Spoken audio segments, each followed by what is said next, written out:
कुमा सागर आज भन्दा 5 वर्ष पहिला चर्चित reality show the voice of Nepal season 2 मा भयभरको कराएर गाली खाएर द भोइस अफ नेपालबाट हात समातेर बाहिर निकालिएको कलाकार हुन् कुमा सागर।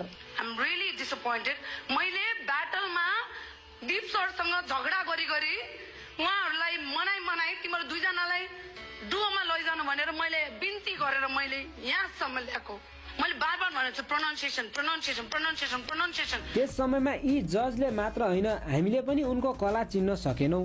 The voice of Nepal season 2 अडिसनमा उनले 4 जना जजहरूलाई इम्प्रेस पारेका थिए। अडिसन त ठिकै थियो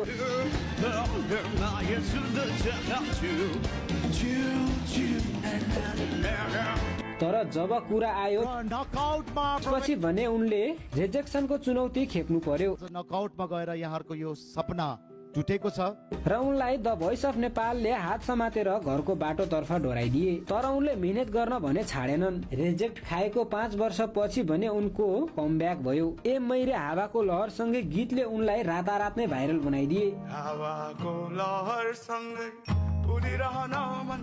राजको समयमा आफ्नै बलमा उनको सम्पूर्ण गीतहरू भाइरल रहेका छन्। कुमा सागरको केही चर्चित गीतहरू जस्तै बाजेको बजाङले, हावाको लहर, ओ चम्पा, फुरफुरी, कुमारी जननी, रुक्रीमा जस्ता गीतहरू उनको हिट गीतहरू अन्तर्गत पर्दछ।